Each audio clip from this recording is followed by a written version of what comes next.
The broadcast is now starting. All attendees are in listen-only mode. Good afternoon, everyone, and thank you for attending and taking time away today from your busy schedules. We'll be doing an overview of Guide Scan and Track product. We have added some significant new functionality to the product that we are excited to have the opportunity to show you today. Randy Kenny, who is our consulting manager for XA, will be doing a brief overview of the product. Then Jeff Snyder, who is a senior consultant on our XA team, will be walking us through a detailed product demo. All microphones will be on mute, so please ask any questions in the chat, and we will hold all questions to the end. Once we are complete, everyone will receive a recording and will be able to access the meeting via the link that we send out. So at this point, I will turn it over to Randy Kenny, and he will do an overview of Scan and Track. All right, thanks, Shane.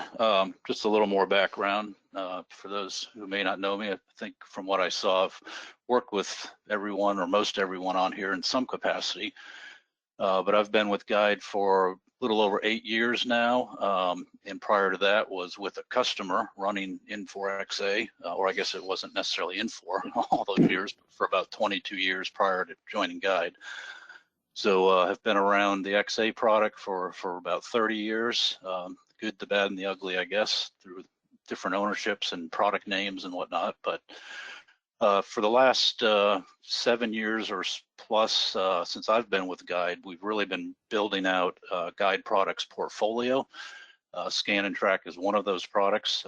We have about 15 different major products, I would say. And we've been investing, as Shane said, a lot of R&D in this Scan and Track product, and we're going to focus on one particular module today on the manufacturing orders to demo it to you. So I'm going to go through just a few slides of just Scan and Track overall, some of the benefits and some of the different capabilities and modules that we have, and then we're going to zero in on the one of the newer modules around manufacturing orders. So Jeff, you want to give a little background on yourself before we get into the slides? Well, yeah, you can go ahead, but yeah, like Randy, I recognized a lot of the names, the attendees, and have been on board or on site for several of you. So yeah, looking forward to the day. Okay. All right, so just from an overview standpoint, so I'm talking about Scan and Track overall. This first slide is really kind of everything you see here is what you get in the base product, Scan and Track, and then we'll talk about some of the add-on modules. But essentially, what you get is support for all of the XA transactions, both inventory and labor. I mean, there's a few obscure ones that we haven't bothered developing out because we don't know anyone that's using them, but basically any transaction that you can do in XA, whether in PowerLink or green screen, by the way, you can do through Scan and Track. We do have, from just a process standpoint, in addition to transactions for picking, shipping, and even invoicing, although most people keep that in finance or customer service, but we do have support for that from Scan and Track as well in a mobile fashion using handheld devices. So, and we intentionally, from a design standpoint, looked at the functionality that's in green screen because it's much more robust than what you can do today in PowerLink, as most of you probably know. So the capabilities within Scan and Track from a picking and shipping standpoint mirror what you can do in green screen. So things like partial shipments and whatnot. So it's just a lot more robust. So that's the functionality that we wanted to emulate. Also, physical inventory cycle counting. We have full support for that in the base product to allow you to conduct those processes in a mobile format. Again, all of this is probably a separate demo. We're going to zero in on the manufacturing orders as I talked about, but we can certainly, being in a webinar format, obviously this isn't as conducive to being interactive, but if there are things you see in this overview that you'd like more information or a demo on, we can certainly arrange that. One of the key advantages to Scan and Track is that we are 100% system link in the back end. And there's a couple key points here that this really means. First of all, it's real-time transaction verification and posting of transactions. Okay, where there are no shadow files, there's no timing issues where I post a transaction this morning that may not hit the system till later in the day or even the next day. It is real time. So by using System Link, you know, we can do this. So as they're entering a transaction in the mobile handheld scan and track screen, think of it, it's just as if they were sitting in front of a terminal with PowerLink up or even the green screen up doing the same transaction. If you were going to get an error on that screen, you're going to get the same error coming back to scan and track. So that's real important, and one of the key benefits of scan and track is that it is real time. And that also includes any custom objects or any logic you've added. If you've developed it in Integrator, then it's visible to scan and track because we're using System Link in the back end. So that's a key differentiator that makes us different than any other product that's on the market doing this type of functionality.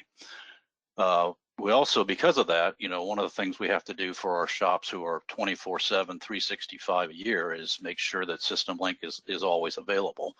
So there are ways through different architecture options using auxiliary servers and failover techniques, backup while active, things like that, where we can make sure that, you know, System Link is always up and available for the transaction processing. Okay, so we've got it's a consistent modern browser interface, and really any device that runs a browser can run scan and track. So all of those things that you have to go to green screen today, you know, like picking, packing, and shipping, some of the inventory transactions, you can now do it all through a browser-based interface with scan and track. So that's really nice. Licensing is concurrent. What we mean by that is you can have as many users or as many devices as you want. It's a matter of how many would be logged in at any given time. That's how we do the licensing. You don't need any additional XA user licenses. It's just a matter of determining how many at one point in time you think you would want on. And typically this is rolled out in a phased approach. So you'd start with a smaller number up front, you know, get one department or one area, one product line up and running, and then as we roll it out, it's easy enough to just add additional concurrent devices. Okay, so that's really kind of just in a nutshell some of the base product capabilities. As we look at some of the modules now, we've got an additional add-on module, we call it Pallet Track, and this is really for managing pallets from initial buildup, you know, receipt of purchase order material or manufacturing orders, all the way through building up a pallet, putting a license plate on it, some barcodes, and then being able to track it through your warehouse, you know, all the way through to picking and shipping ultimately. So we're not going to cover this today. This again is its own kind of separate hour-long demo or webinar. We'll do a future webinar on it, but today we're going to focus in on this add-on module. We call it Intelligent Wizards or iWizards, but it's really all about processing of manufacturing orders, the reporting of labor, material issue, scrap, back flushing, and all of that. So that's what Jeff's going to show you. We'll get into it. It's got some very robust crew clocking capabilities, time and attendance, ons and offs, that type of thing. And then at the last operation, we take you right to the RM screen to receive the product that you just built. So anyway, Jeff's going to cover this in detail. So I think you're going to like what you see. Anytime we go to implement something like this, it's always a good time to look at best practices and areas for process improvement. So when we're going into discovery and designing the solution, we look at ways where we can personalize scan and track, which it's very personalizable, if that's a word, to fit your exact business needs. And in personalizing the front end, we're not customizing anything on the back end related to XA. So we're never going to lock you into a release or prevent you from upgrading. It's all just done on the front end, and it has no impact of what you might need to do with XA in the future. It's really just to make it fit your process from, you know, data capture, things you may want to capture that XA doesn't capture out of the box, the way the screens flow, additional business logic and edits.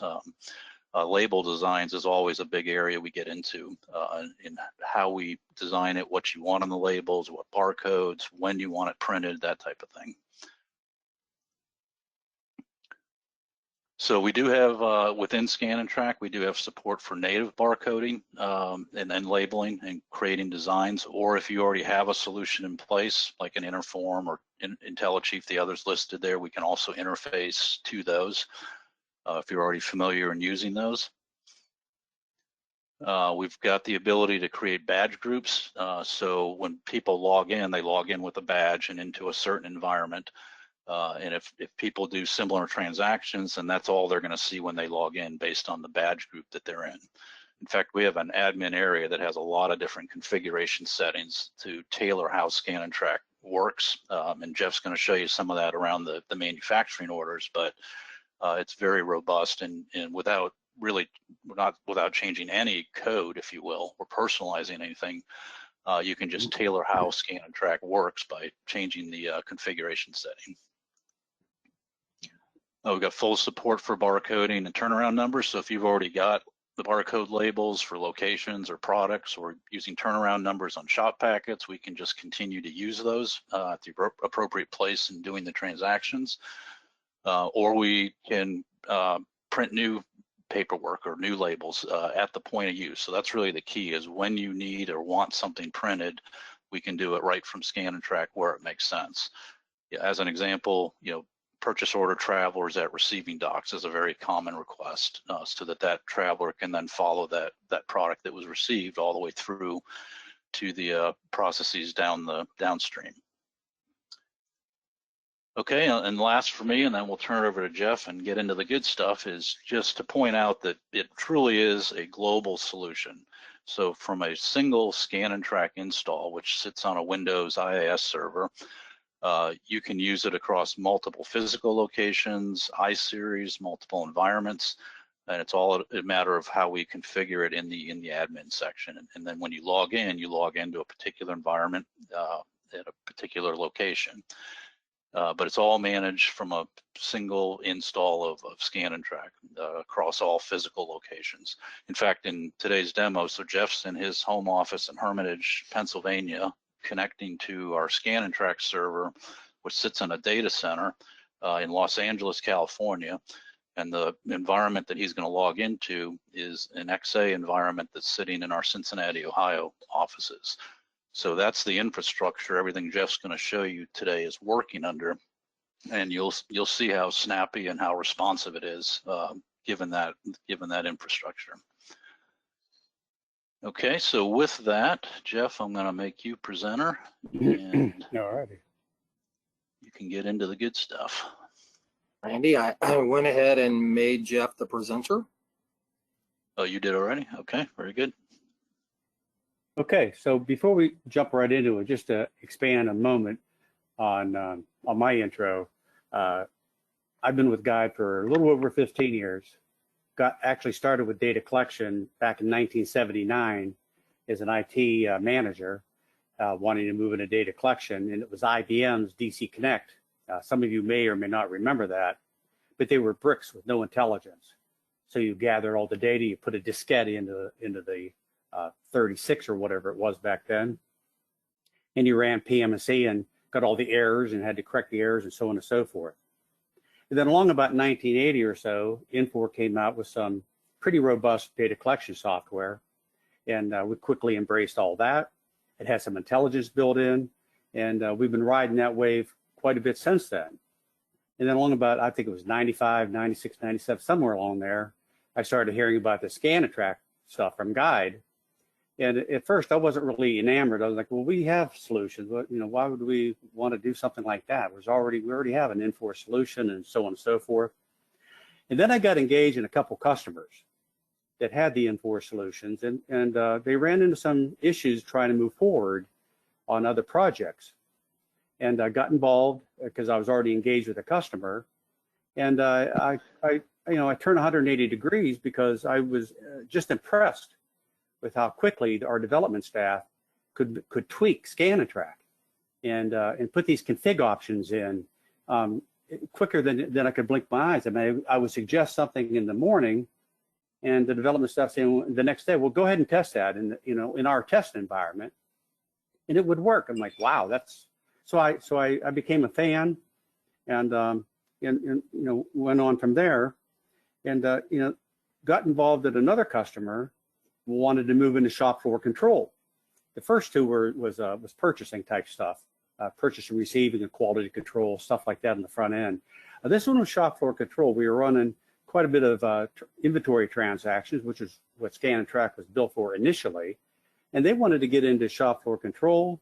They were already running the Infor product. Again, issues, and I kept hearing the term when I was demoing it, that that's a showstopper, that's a showstopper. And the lights kind of came on in my head saying, well, hell, we got Scan and Track. Maybe we should put some R&D in it and button this up and come build a better mousetrap. So that's what we ended up doing. And I think it's a great product. I've got involved in assisting with the R&D and working with the developers. And again, what happened was, as we rolled this out and the customers suggest something, Randy, it's his call whether we build it into the base code. If it's something that everybody could use this, then we build it into the base code, and that's covered by R&D.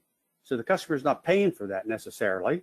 If it's something that can be built in the base code, it's covered with your licensing fee, as Randy was talking about. So anyways, Randy mentioned that the Scan and Track is, no middleware, no shadow files. It's not agnostic to XA. Yeah, XA is the backbone that we read and write to. So that's kind of interesting too. We either feed direct through system link, as Randy mentioned, or through TR data in case of an on and off. That sort of thing where you just can't fire that off at system link. But anyways, let me show you a couple of things here. On the admin side, they've made this real simple, which again I was impressed with. So from a security point of view, they got these things called badge groups. And if I come into this badge group, let me sign in here. Like to sleep on me.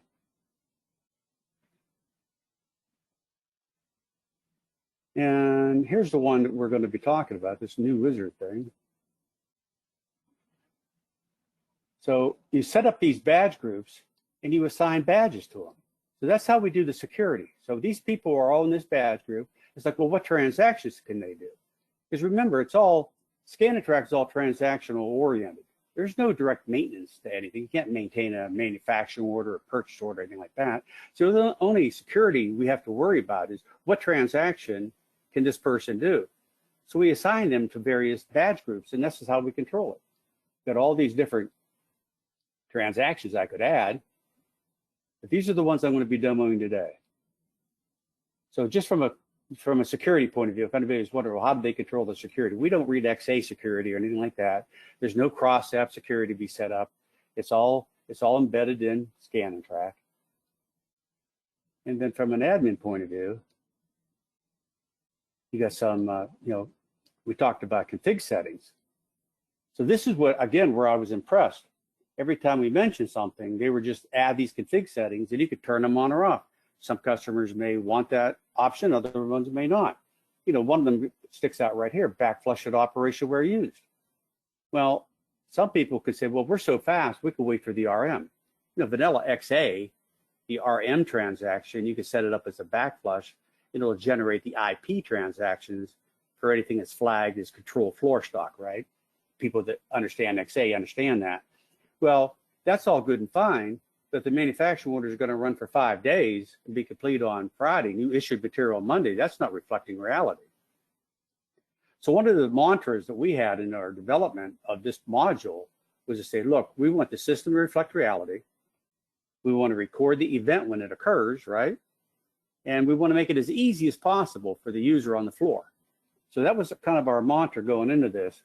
And to have the system reflect reality, if material is going to be issued on Monday, used on Monday, and we weren't going to do the RM tool, for more than 8 hours, well, you better turn this on and we better start back flushing at the operation. Now this requires a controlled warehouse, right? So we have stock locations, and then we can have line locations, and we can back flush from the line location. I'll show you that.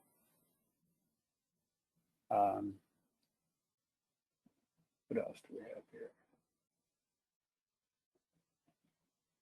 Here's one for the assigning a batch lot number. So if you have something that's tagged to a customer order or manufacturing order tied to the CO, and you got batch lot control on, and you do the RM, as Randy was talking about on the last operation, we can automatically assign the customer order number as the batch lot number if you want to. We can also, you could toggle that to MO. We'll assign the manufacturing order number. So that sort of thing. How do you want to backflush? Here's the pick.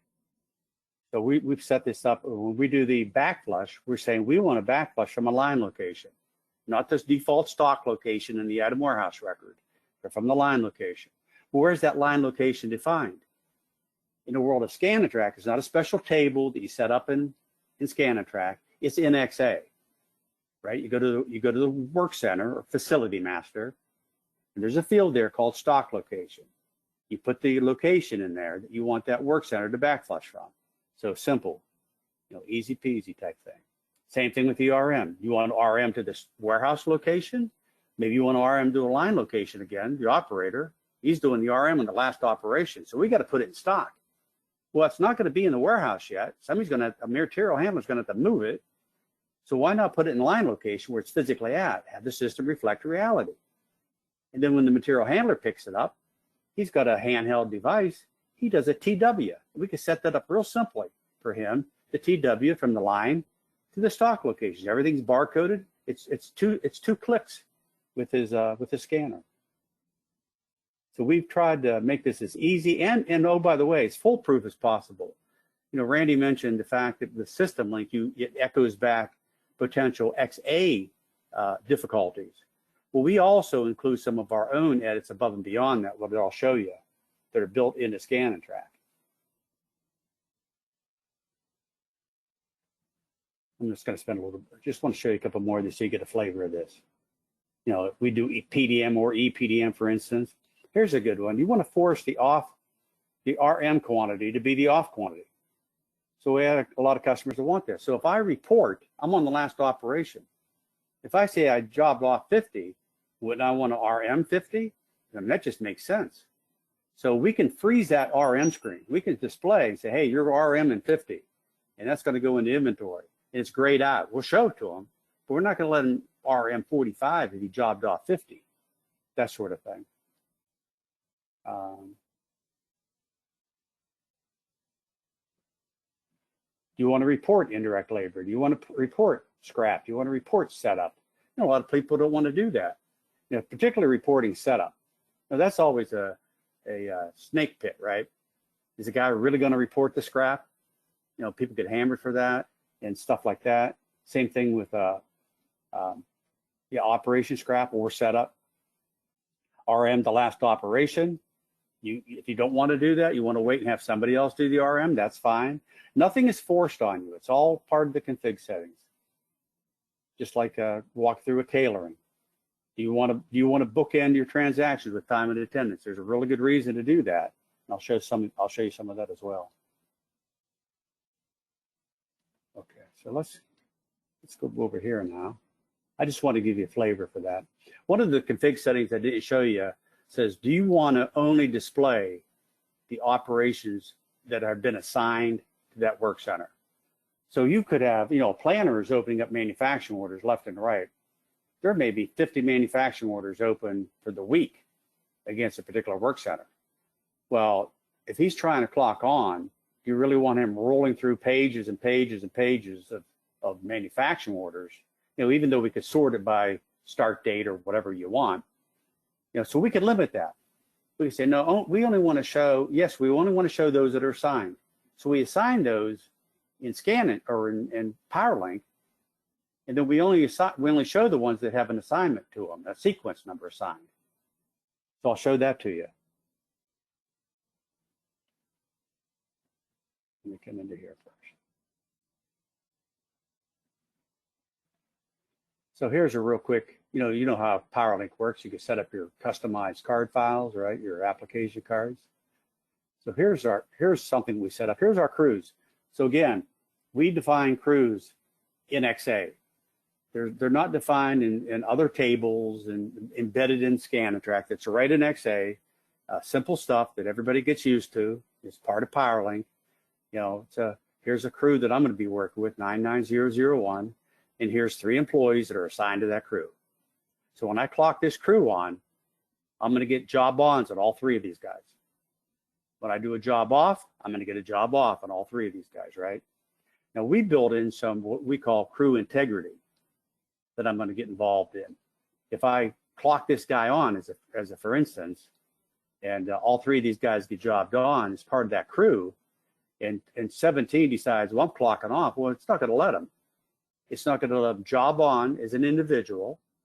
It's not going to let him job off as an individual. He's part of that crew, and we're going to maintain that crew integrity. So if he needs to move off and go do something else, that crew's got to clock off, then he can go do something, and then the crew clocks back on, maybe adding another person. You know, the crew clocking, I'll show that to you. It's pretty robust, as Randy was mentioning. Close that. I don't need that window anymore. Let me get into the schedule real quick. So here's the facility that I'm dealing with, facility Jeff, so I could remember it. And here's the manufacturing orders. And you can see they're all assigned. So this is a sequence number that we've assigned to these manufacturers. So this would be not necessarily a planner, but it would be more of a either a foreman or a scheduler or somebody like that.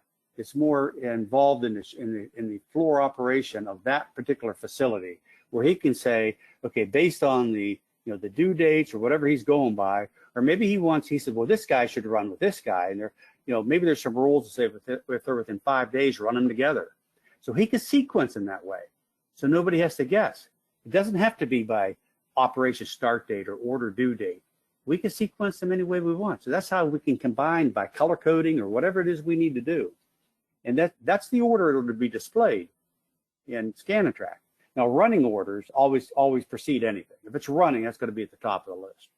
But here you can see I've got 3 orders that are not running. I've got a total of 1, 2, 3, 4, 5. I got 7 orders, all of them sequenced. Now this one has the same sequence number, so that was I could change that sequence number just that quick. So this is what the planner or the coordinator would do. And just like that, he gets resequenced. So I got 7 orders. Now I come into Scan and Track.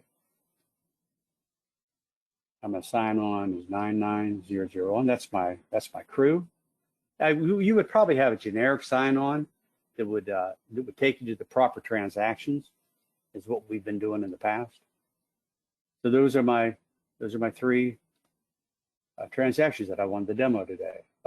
If I click time and attendance, just as a for instance, I say I want to just check the status. Is the 17s, is he clocked in or not? Maybe I clocked on. I'm like, am I on? Did it take it or not? I'm not sure. Well, you get a verification screen, but maybe somebody was talking to you while you're clocking in and you didn't know. Just hit that status button. It'll tell you whether you're clocked in or clocked out. That's something we add a little bit later. If I come in, on this particular configuration setting in this environment, we bookended all of our transactions with time and attendance. And what that means is if I try to do a job on for my badge,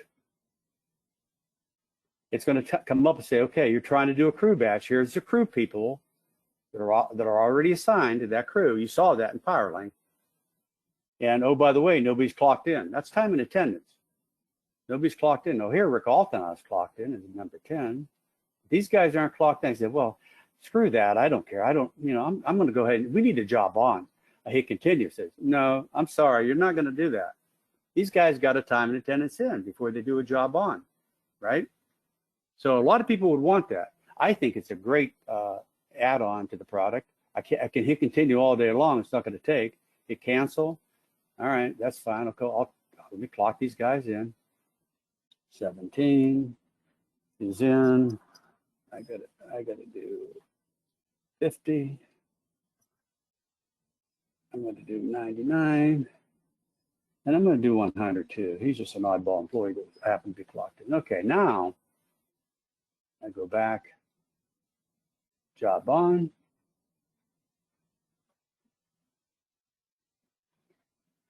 It says, all right, there's your employees. Is that your crew? Now that was our base crew, right? So maybe employee, well, you know what? Let me reset this crew because that's a temporary crew. There it is. Now it's 99. I was playing with this morning and I didn't reset it. So there's my base crew, 17, 50, and 99. And what I could do here is I could say, well, 99, he's not here today. So I'm going to take him off, and 100 showed up. So I'm going to put him on this crew. So now what I've done in effect is build a temporary crew. So I took that base crew that I had defined in PowerLink and I'm modifying it on the fly. I can add people or take them off, either way. Scan and Track will remember that temporary crew and won't let me change it again until that crew is clocked off of all of its jobs. You know, you get into this idea of prorating the hours and the quantities, especially if there's an incentive program or a payroll system involved. And that's what people loved about the crew integrity. If you have crews and you're worried about prorating the hours and dividing the quantities for an incentive system, you got to have this. Hit continue, and I'm clocked on. Let me see if I can get rid of this. See if I'm trying to get rid of. There we go. Okay, so now it's presenting me all the orders that are in my home department. My home department is Jeff for the crew. Home facility is Jeff. Now I could change this up here. I can jump around. If I wanted to work in another facility, I can do that, and then it would list those manufacturing orders. I could jump right into a specific MO if I wanted to. But in this particular case, I'm going to stay right here. And look, notice that I got job ons for 6, but my 7th one that I sequenced, right? I sequenced 7 of them. And the last one doesn't have a job on available. The reason for that is we have another config setting, because the guy that is scheduling, you know, he may be scheduling for 24 hours, but maybe we only want to show manufacturing order job on for a shift. And maybe that's 5, but we said, well, let's allow 6. So they can see them, what's coming, but they can't job on. Now, as these get completed, they'll drop off, and then the other one will pop up. So it's kind of a nice little add-on that we did for a particular customer, and we made it part of the base code. I'm going to go ahead and job on this 9130. All I got to do is touch that screen. This would be a PC or something in his area. I just touch it or click on it. It comes up with this confirmation, because maybe I touched the wrong one, right? So right here, it's telling me, it's telling me, hey, you're about to job on to this guy. Are you okay? This is the one opportunity I have to hit cancel and back off. If I don't like that one, I touch the wrong one, hit cancel. That's just part of the training and discipline. If I hit OK or touch OK, those guys are jobbed on. It goes green, saying you are jobbed on. And if I pop in back onto my manufacturing order and do a file refresh, right? Everybody knows that. Look at status 30 now. If I come into that guy, labor activity, they're on. And notice the 17, 50, and 100. That temporary guy got clocked on. 99 did not. So it honored that temporary badge. All 3 of these guys get clocked on simultaneously.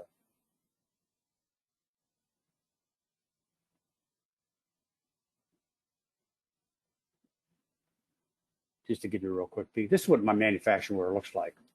So I've got one operation. That's going to be my operation that I'm going to clock off on. It's going to force me into the RM and the back flush. And I've got, change this for you real quick here.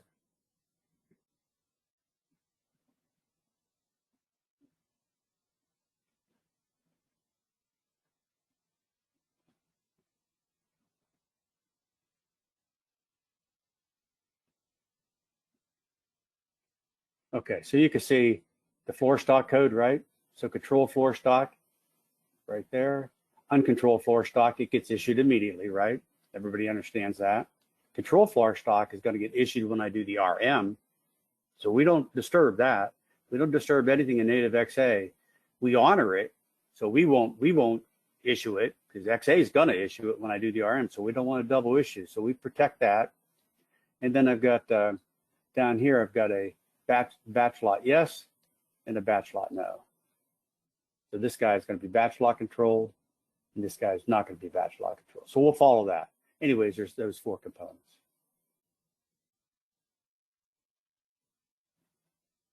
Okay, and it sits here because maybe maybe I'm jobbing onto more than one job, right? I mean, XA allows it, so we're going to allow it. You can have multiple jobs. So I'm going to go home, and if I try to do let's just to show you something, I come in here and I say, well, I'm on that employee 17. Remember I talked about that integrity? Wait a second, employee is job done as a crew. You cannot job on as an individual. So we just trap it right there. We're not going to let that guy do that. You know, if he got pulled off and had to go someplace else, that crew would have to immediately clock off. He can go away, and then the crew clocks back on, either with him or without him, and maybe add somebody again. So we built a lot of integrity into that crew clocking. Here's the job off. It's only going to show me the jobs I'm jobbed on. You know, so we protect that too. We're not going to let you job off of a job you're not on. That wouldn't make any sense. I can come over here and I can say, how about 10? Let's make that 15 so I can show you something here. And this partial and complete is automatic, so you can override it. But if I were to complete all 100, if I were to make this 100, you can see it jumps to complete. I didn't do anything. So we built that into and you know, how people keep those operations open, right? The operation never goes to a stat 40, even though they overran the order or whatever. We can overrun the order here too, make it 110. You know, there's nothing to stop you from doing that. But in this particular case, actually there is a config setting for that. I'm gonna go ahead and do 15, and you can see it jumps back to partial. I could override it again, but I'm not going to. I'm going to hit that. Then I just, so it's quantity and job off. That's it. I click the job off. I'm set up for, it's going to give me the confirmation one more time because maybe I had more than one. Yeah, that looks good. That's what I want to do. I don't want to back off that off. And it's going to come back and say, okay, you are configured for operation where used and back flushing. And these components are tied to that operation right here, operation where used. So it gives me a lot of nice information here on the screen. Again, shows me my back flush code, or my floor stock code rather. So notice these guys are grayed out. I couldn't issue them if somebody held a gun to my head, you know, because XA is taking care of those. So again, we honor that. Now down here, you know I got a quantity per of 1, so my 2 pick quantity is 15. Well, this is a non-control floor stock item. I've got 1,750 of them in location Jeff. It says, I assume you want to pick 15. So we default that. So if everything was uncontrolled floor stock and this pops up, you just hit submit pick. It's that simple, easy, right? That was the third mantra in our design. Make it as easy as possible. So we're showing as much information as we can to the intelligence. And we're saying, look, why not default these things? So we did, and just hit submit and you're done. Now, in this case, this guy is batch lock control, so I can't default him. I don't know, I wouldn't know how to default it. I need to pick 15, but I wouldn't know. I mean, do I want to pick the first batch lot number and default it? Well, I could do that, but that may not be accurate. Remember, the second mantra was have the system reflect reality. So we don't want the guy to inadvertently make a mistake and just hit submit blindly. So that one we thought we took a little more care on and said, you know, we probably should not do that. If there's more than one batch lot, he should have to pick it. So maybe he puts 10 there and somebody disturbs them and he walks away or whatever, comes back and says, okay, I'm going to, you know, he hits submit. So well, wait a second, Joe, you know, you got a quantity to pick that's, you know, based on the pick quantity per, you know, you're off. And it highlights it right here. It's highlighted. So I'm drawing their attention to it. Now, if that's fine, if the quantity per were wrong, I could hit submit or continue, and I can continue my way. In this particular case, I'm gonna come back and say, well, actually, I did pick 5. I picked 10 of this batch lot and 5 of this batch lot. That's what I actually did. And I'm gonna go ahead and click submit.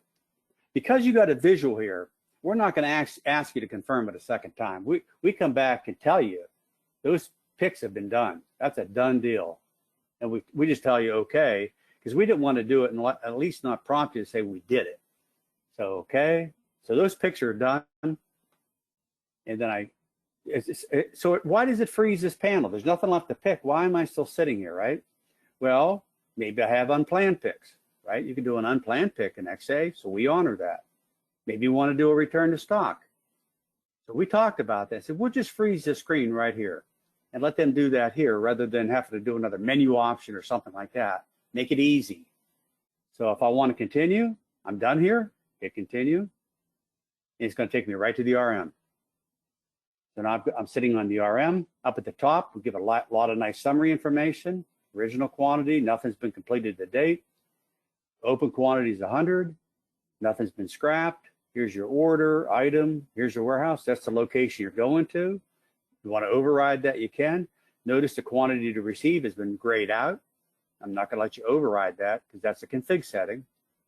So if this is right, I just click submit or touch submit. So I can simply, once I job off, get how easy this is, right? I job off, I put a quantity in, and I hit go. That's it, job off. That's all I did.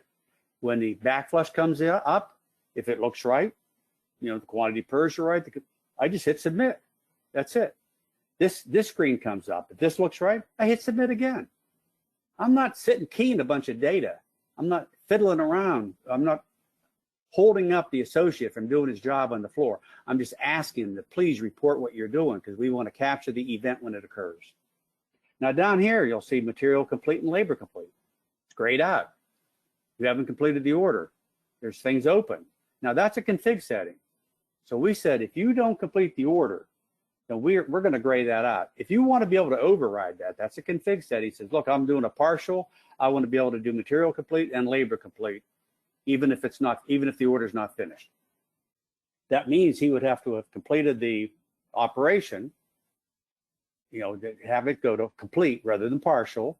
And then when he gets here, he can complete the material and complete the labor. Now what that does is that automatically will fire off your RM, in this case for 15. It's going to fire off your RM 0 with a 1 to complete the material, take you to a stat 45. And then the labor complete is going to do the OC, the order complete transaction, the PC&C via system link, and it's going to automatically take you to a 55. So all these transactions, all the inventory transactions, all that is system link. The only thing that feeds TR data is the actual on and off. I'm going to go ahead and hit submit. And that's done, transaction successful. And it pops back and says, do you have another off you need to do? Maybe you were on more than one job. In this case, I'm not. So if I was the associate, I'd be instructed to say, take it back to home for the next crew or whatever. So now I am jobbed on and I went ahead and jobbed off. If I come into my MO, let's take another peek at that puppy, right? Let's go ahead and close this. We don't need that open anymore. Let's go into this guy. And let's open up our operations and refresh. Display. And let's take a look at that labor again. This labor activity, by the way, is part of XA. We didn't do something with that. We just follow XA rules, and when we did it, it just automatically happens. So here's my ons, here's my offs. 3 offs. You can see the quantity I reported is 15. Everybody got 5. So we prorate that quantity. That nobody had to do anything special. We just clocked off that crew, and everybody automatically got 5. And then, of course, when you run the proration and PMC, that'll all be prorated. I close that window, and let's just take a look at inventory transactions. There's my RM. There's my IP got generated because of the RM, right? That's why it got generated. What about these IPs? Well, there's my IP for the batch lot there. And here's my IP, so I did 10 and 5. 2 different batch lot numbers, remember? And here's the one that was not batch lot controlled. And here's my uncontrolled for stock, of course, the IX memo transaction. It doesn't affect inventory. So everything looks copacetic, all good and peace in the valley. We're, so immediate update, as Randy was saying. What that means is anybody that's looking at a manufacturing order, customer calls and they want to know, what's the status of my manufacturing order? Anybody that's looking does say, well, we don't process labor until 7 o'clock in the morning for a third shift and all that nonsense. It's a done deal. We don't have to wait for somebody to come in and process transactions and stuff. It's immediate update. And, from a scheduling point of view, I have customers that have put boards up for the scheduling because now it's online and it's all in PowerLink. And you know how you have to hit file refresh. We've gotten beyond that. We can automate that file refresh. So like every 10 seconds, every 15 seconds, that board just automatically refreshes. It could be color coded. Green is running, yellow's behind, whatever you want to do. Purple's tied to a customer order. Whatever makes sense. If I come back in and try to do a job on 99001, just real quick here, you can see it's maintained my crew integrity. It remembers that that's my crew. Now I may come in the following morning and say, well, wait a second, that crew, we need to reset that. All right, just reset the crew. You're back to base. Now you're back to base. Now maybe you want to make some other adjustments, but that's how that works. Pretty slick stuff. I had this as a thought, but I didn't think it could be done, quite frankly. And when the development team went to work on it and showed me what they had, I couldn't tell you how much I was smiling ear to ear. It was just amazing to me. I can't speak enough for our development team. Now, if I try to clock off, I could do that now because I'm not on the job, but let me show you something else. Let's go ahead and job on. Let's just go ahead and do that one more time. This is kind of cool. So I'm I know I'm running out of time here, Randy. Hold on. I know you're looking at that clock saying you've got to give them time for Q&A. I just get so excited about this stuff. I really do. All right, so I'm on. Go back here. Time and attendance out. Let's just say I even try 17. 17's ready to walk out the door. He thought the crew clocked off that job. I comes back. So wait a second. You can't time and attendance out. You're jobbed on as a crew, and they ain't clocked off. Well, do you really want to have to cancel this? So we added this. We know what job he's on. Why not just add a button here that says, let him go to his jobs right there. All right, well, let's try that. So it immediately takes him to, he knows he's on a badge, or on a crew rather, I'm sorry. So it takes him back to the crew for the job off.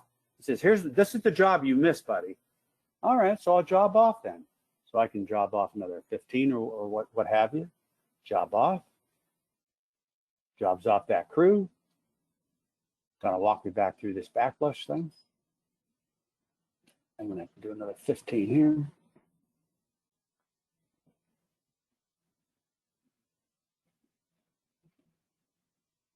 Fix complete. Thank you very much. Continue. Submit. Transaction successful, just that quick. Now, job, time and attendance out. 17 wanted to go home. You're clocked out. Okay. So bottom line is we built a lot of catches into the base product. I gotta walk you through this real quick. I apologize, but I'll be quick. I wanted to show you some of the unique customer requirements we've run across, and just amazed at me again how quickly our development staff was able to tackle these things. And this isn't the first time I've heard some of the requirements. So this particular customer wanted to be able to do change and setup with no MO. He didn't want to sign, they wanted to be able to capture the standard hours from a payroll point of view and give people credit. So they simply badge in, they pick a part number, we display the operations in Scan & Track. This is all in Scan & Track. Now we feed these transactions and they pick what they want. And then what we do is we update a customer database so they can feed this stuff to their payroll system and capture earned hours. So we can get into more of this later. We also have a customer had other production reporting. So they said, well, we do sometimes we do we make 3 or 4 things simultaneously. We don't have an MO. So what do you mean? You can't make stuff without an MO? Well, we do. So what we did was we generated a generic MO to capture the time, but we allow them to manufacture more than one parent part number. How about that? Right? Unheard of. So we actually set one up for like April, May. So other production, April, May, so on and so forth. One generic MO per month. And we also populate, again, a customer database. And it looks something like this, scan and track. Then we come in here. As soon as all they do is they pick a menu off, say other production. We know what month they're in. So they don't have to pick the MO. We pick it for them. So we display it, the operation. They come in, they just put their part number in. They select the operation, enter a quantity, submit. That's all they do. When they're done, they come back in and they can do a job off. That'll job them off of that generic MO. So my point being, there's a lot that we can do relatively quickly. If you have particular requirements from a data collection point of view, we need to hear about it. We'd love to hear about it. Indirect labor, same thing. I had a customer said, well, we have indirect labor, but we have MOs assigned by department. Okay, well, we could do that. So we assign these MOs, one MO per department based on the home department. This guy clocks on. He just says, I'm doing indirect labor. That's all he does. He just pushes a button, says menu option, indirect labor. He's not picking an MO. We know what his home department is. We show him his MO. In this case, it's department 101. We know what the operation is. In this case, they wanted a supervisor approval, so we can do that. And then when he's on indirect labor, when he picks indirect labor again, he doesn't have to tell him whether he's going on or off. We know whether he's on or off. So we know he's on. So we say, well, you're trying to get off at indirect labor. So we just pop it up. He clicks job off. So it's kind of a confirmation. So again, my point being, any unique requirement you have, we can define it, then we can code it. It's really incorporated in a scan and track. If it's made part of the base code, because we think, that's pretty cool stuff, other customers could use it, then it's part of R&D, and you don't pay for it. And that's my spiel. I was glad to do it. Thanks, Jeff. Yep, Jeff, thank you very much. We do have one question in the question pane from Tony Gruzovsky. And that question, Jeff, is the time clock synced with the I series, or is it manually configurable? Randy, I'll let you answer that. I think it's synced to the I series. The clock on the TA, I'm assuming. Right. That is actually, boy, I think it's the I series. I'd want to get confirmation from our developer, but we'll get back to you, Tony, on that. I think it is, but I want to make 100% sure. All right. Second question also from Tony is if this will work in conjunction with ATM. Absolutely. Absolutely. So yeah. So works very well. Go ahead, Jeffy. What happens there is, we feed TR data. ATM processes TR data. So ATM is agnostic as to where those transactions came from that are hitting TR data. They don't know it came from scan and track or any other data collection system. They're just processing. So we have a couple of customers that are running scan and track with ATM actually. Yep. All right, well, we have 4 minutes left. I will go ahead and unmute everybody. So in case there's a question that someone wants to speak up and ask. Everyone should now be unmuted.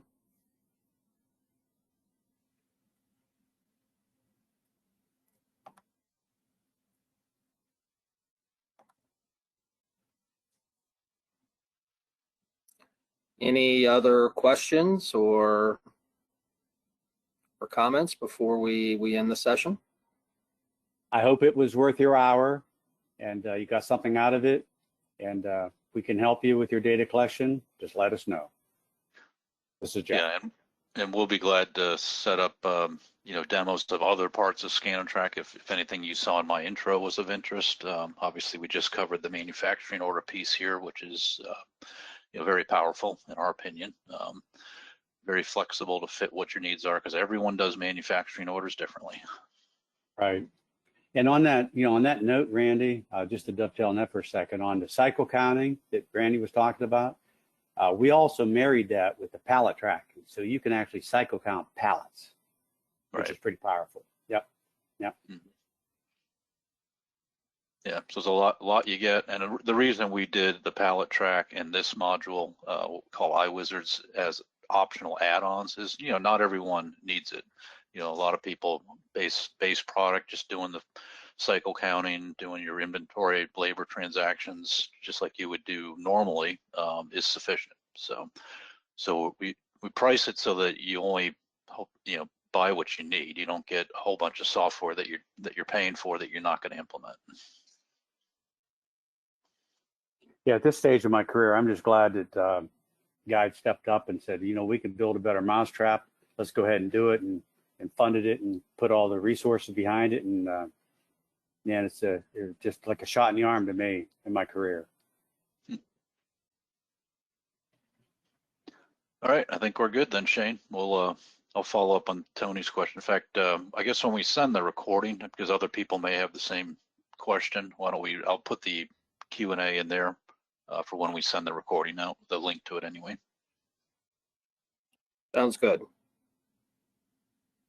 All right, again, thanks to everyone for attending, and if you have any questions, please don't hesitate to follow up. Yep, very good. Thank you. Thanks, guys.